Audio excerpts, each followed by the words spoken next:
continue our study on the context of biblical history. This week, we're considering the Babylonian Empire. It derives its name, as many of the ancient empires did, from the capital city of Babylon. It was also called Shinar, and we find that name used in Scripture as well. It was later called the land of the Chaldeans. It was a cradle of civilization. Following the flood, the first great world civilizations were centered on river cultures. The Yellow River, China, the Nile River, Egypt, and then the Tigris-Euphrates River that produced Babylon. The Tigris and Euphrates rivers still remain as prominent features geographically as they were from antiquity. The Garden of Eden mentions the Tigris and Euphrates, and it would be the area where the Tower of Babel was constructed. This area is covered by a network of canals that waters the desert from these rivers. The establishment of Babylon is recorded in Scripture. Genesis 10, beginning in verse 8. Cush fathered Nimrod. He was the first on earth to be a mighty man. He was a mighty hunter before the Lord, therefore it is said, like Nimrod, a mighty hunter before the Lord. The beginning of his kingdom was Babel, Erech, Akkad, and Calneh, in the land of Shinar. Now we look at Nimrod and the fact that he was the first prominent man, in other words, the first king chieftain following the flood. And he is the one who established the city of Babel, which would become Babylon. During the time of Nebuchadnezzar, Babylon would be the chief city of the world. It covered 200 miles on both sides of the Euphrates River. It had 3 imposing walls which surrounded it. They were wide enough to allow chariots to pass on top of them. Nebuchadnezzar's hanging gardens, which he built for his Median wife, Amytis, became one of the 7 wonders of the ancient world. Babylon, however, is now in total desolation, thus fulfilling the prophecy of Isaiah. Isaiah 13, beginning in verse 19. And Babylon, the glory of kingdoms, the splendor and pomp of the Chaldeans, will be like Sodom and Gomorrah when God overthrew them. It will never be inhabited or lived in for all generations. No Arab will pitch his tent there, no shepherds will make their flocks lie down there. Babylon, which was so great, became a desolation. Let's begin with the ancient Babylonian Empire. About 2,000 years before Christ, it became the dominant power in the world. This was about the time, by the way, of Abraham. Hammurabi, 1707 to 1622 BC, was its greatest king, and even today, those who are interested in jurisprudence will study the Code of Hammurabi. However, following Hammurabi, it entered into a period of decline, stretching for a millennia and a half, finally being subjugated to Assyria. The Neo-Babylonian Empire began in 606 BC. Nabopolassar, who was a viceroy of Babylon, rebelled against Assyria in 625 BC. He established the independence of Babylon. To say he was a viceroy means that he was an Assyrian who was in control of the area of Babylon, but he was not faithful to his king, and he established a new dynasty there in Babylon. Nebuchadnezzar was his son. He succeeded his father and was the empire's greatest king. He was a great conqueror and builder. He captured all the territory that had once been held by the king of Egypt from the brook of Egypt to the Euphrates River. This is noted in 2 Kings 24:7. He invaded Judah in 605 BC, again in 597 BC, and for a third time in 586 BC when he destroyed Jerusalem. Through this time, Judah would eventually be destroyed, although it would return 70 years later. After Nebuchadnezzar, ineffective kings ruled, and the empire quickly entered into decline and demise. Babylonian religion was essentially the same as the Assyrians. Just as with the Greeks and Romans, we find the same religion practiced but with names changed on the deities. So it was that Babylonia and Assyria followed the same basic religious system. Both nations were very superstitious. Marduk was the creator in the Babylonian pantheon, and Ea was the spirit of the water. The Babylonians believed in the powers of the stars. Astrology had its birth in ancient Babylon. They thought they could tell the future from the stars. The Babylonians did not have a base 10 system, but rather a base 12 system because of the 12 months of the year, the cycles of the moons. And these 12 months became what we know as the 12 signs of the zodiac. Astrology is still practiced today, and it has its roots back in Babylon. Babylonia was different from Assyria in that the Babylonians treated captive people very well. Even though they were ruthless in subjugating people, once they took over, they helped people to prosper. We see this with Daniel and his compatriots who were elevated in the royal court of Babylon. And we find that the Jews in Babylonian captivity really fared very well.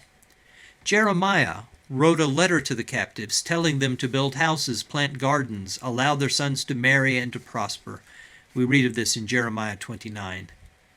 Many Jews became rich during this period. And later, when under the Persians, they were permitted to return. Most Jews never came out of captivity. They willingly stayed in the dispersion because they were doing so well in this foreign country. Belshazzar, 553 to 539 BC, was the last king of Babylon before being overthrown by the Medes and the Persians. Babylon serves as a symbol for us. In the New Testament, especially in the book of Revelation, we read of Babylon standing for a godless society that is arrayed against God's people. Revelation 14, verse 8. Another angel, the second, followed, saying, "Fallen, fallen is Babylon the Great. She has made all nations drink the wine of the passion of her sexual immorality." Paganism, secularism, always involves debauched sexuality. So it was in the days of the apostles, and so it is now. Babylon is a world that is drunk in debauchery. Revelation 16:19, the great city was split into 3 parts, and the cities of the nations fell, and God remembered Babylon the Great to make her drain the cup of the wine of the fury of his wrath. God's wrath is described as being like a cup being poured out. And so it is that Babylon literally was destroyed, and spiritual Babylon, the world arrayed against God, will be destroyed. Revelation 17:5, and on her forehead was written a name of mystery, Babylon the Great, mother of prostitutes and of earth's abominations. The mother of prostitutes. It's a reminder that the entire human race was created to be with God, and to be against God is unfaithfulness. Revelation 18, verse 2. And he called out with a mighty voice, "Fallen, fallen is Babylon the Great. She has become a dwelling place for demons, a haunt for every unclean spirit, a haunt for every unclean bird, a haunt for every unclean and detestable beast."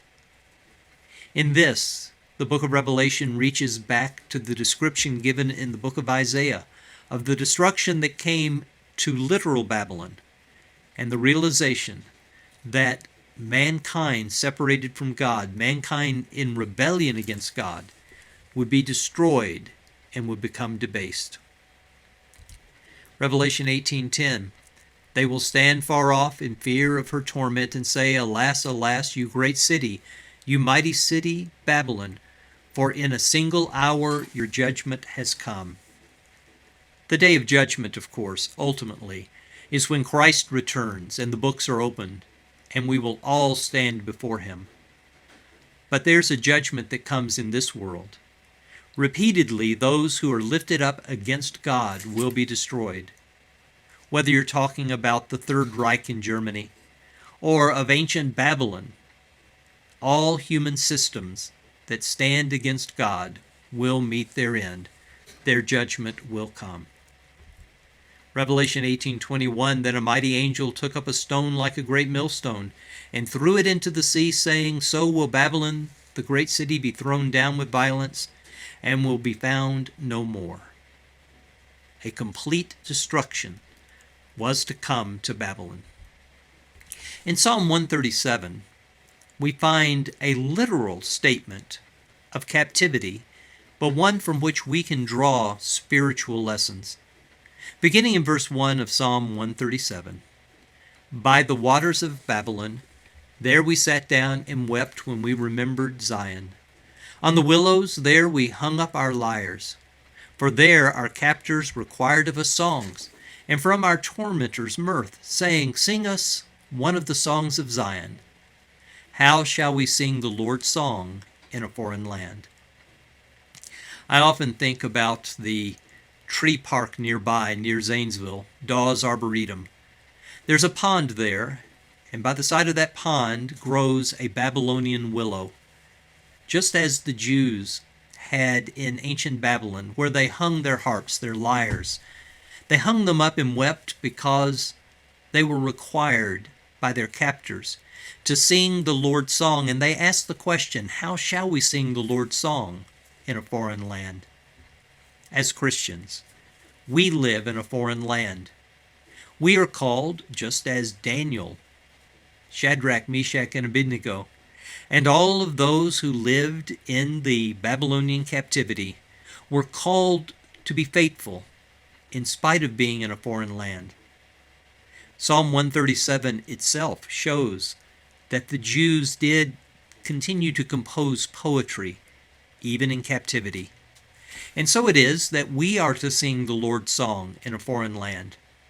Sometimes it seems difficult, and yet the reality is there, that God is still with his people, and just as he made promises to the Jews which would be fulfilled, he has given us promises of deliverance from this land of torment. The Jews went into Babylonian captivity. For 70 years, a lifetime, they remained separated from the promised land, but they were restored. The great lesson from the Babylonian Empire is the lesson of restoration. Next week, as we look at the Medo-Persian Empire, we'll see more of that lesson brought forth, and we will see that God never abandons his people. Thank you so much for joining me for this class, and I hope that you have a great week.